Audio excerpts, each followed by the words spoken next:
One half the morning sun crept slowly across the horizon, casting soft gold over the sprawling countryside as Ethan Ward stepped out of his weathered farmhouse, rubbing the sleep from his eyes and shrugging into his faded denim jacket. Life on his small ranch was always quiet at dawn, but on that particular day, the stillness felt strange, almost expectant, like the earth itself was holding its breath. Ethan paused at the doorway, listening to the gentle hum of nature waking up. The distant chirping of birds, the faint rustle of grass swaying in the cool breeze, and the rhythmic dripping of dew from the tin roof formed a peaceful symphony, but something deep in his chest tightened with unexplainable unease. He couldn't put a finger on it, but years of living close to the land had sharpened his instincts. He could sense when something was different in the air.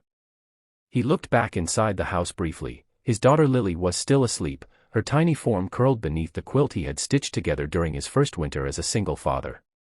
Losing his wife during childbirth had scarred him in ways he rarely admitted, even to himself, but raising Lily alone had also filled his life with purpose he wouldn't trade for anything.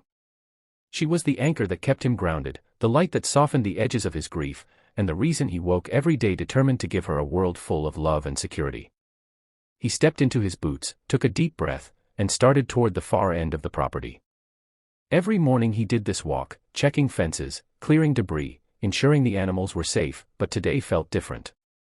The air carried something heavier than the usual dawn chill, something he couldn't quite explain. As he walked, the soft crunch of dirt beneath his boots seemed louder than usual. The sunlight filtered through tall pine trees at the edge of the pasture, creating patches of bright gold dancing between long shadows.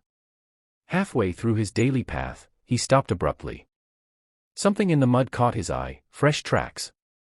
Ethan crouched down, pressing his palm lightly beside them and letting his brow furrow. Horse tracks. But not his. They were small and shallow, indicating the animal was either young or malnourished. He scanned the area and saw no additional signs, no broken branches, no trampled grass, nothing indicating a struggle or panic.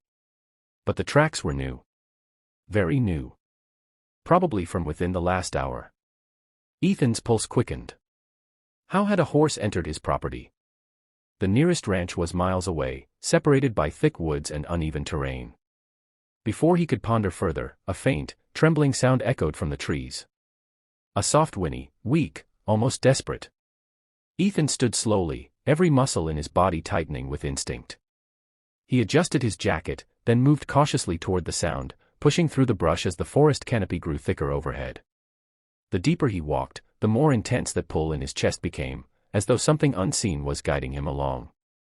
His boots brushed aside fallen leaves and broken twigs while sunlight dwindled to thin slivers filtering between dense branches. After several minutes of trekking into the woods, the whinny came again, closer this time, more urgent. Ethan quickened his pace, heart pounding, until he stepped into a small clearing surrounded by towering pines. And what he saw there made his breath catch in his throat. A horse, thin, trembling, and clearly exhausted, was tied to a large tree with a frayed rope. Her coat, once likely a rich chestnut brown, was dull and patchy, and her ribs protruded sharply beneath her skin. Her mane hung in tangled knots, and her legs looked fragile, as if they could collapse at any moment. But it wasn't her condition that froze Ethan in place. Draped across her saddle was a small, soft blue baby blanket, embroidered with delicate silver stars. Clean enough to look cared for but worn enough to suggest significance.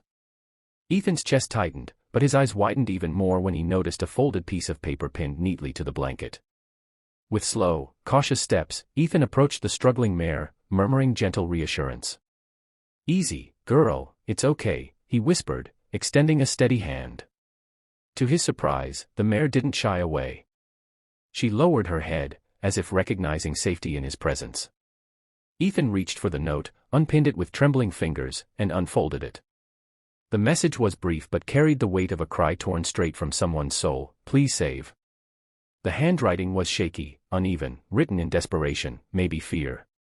Ethan stared at the words until they blurred, then snapped his head up, scanning the trees for any sign of who might have left the horse and the note.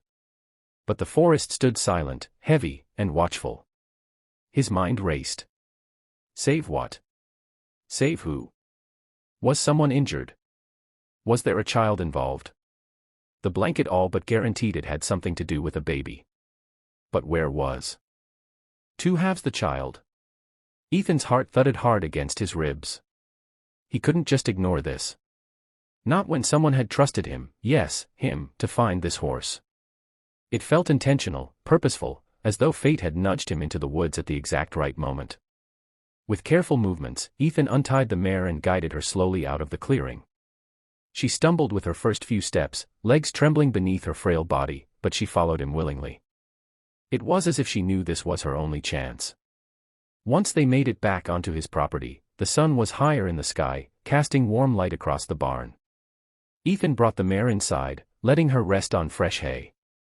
Lily woke minutes later and came running out in her pajamas, rubbing her sleepy eyes before stopping abruptly at the sight of the horse. "Daddy. Who's that?" Her voice was full of innocence and wonder. Ethan explained everything, the tracks, the mare's condition, the baby blanket, the note. Lily approached the mare slowly and pressed a small hand to her muzzle.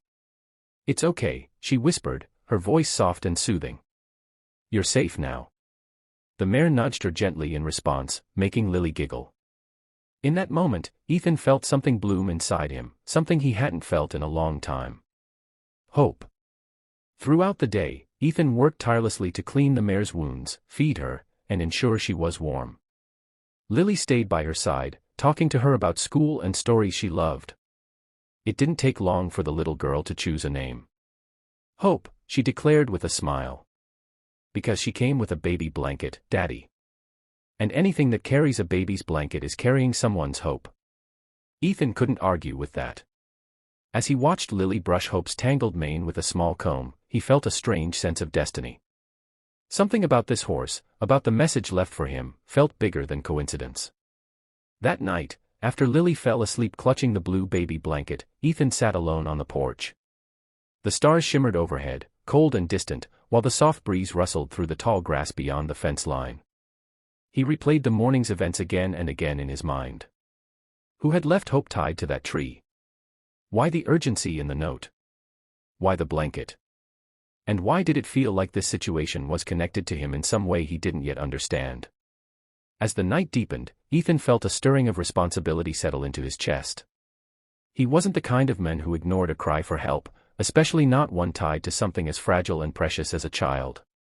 The blanket lay folded neatly beside him, and he traced the embroidered stars with his thumb, imagining the tiny hands that might have clung to it.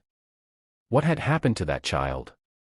Were they out there somewhere, scared, alone? Was the mother hurt or desperate? Was someone running from danger? Ethan tightened his grip on the blanket. The note didn't simply ask. It begged. Please save. Not help, not protect, but save.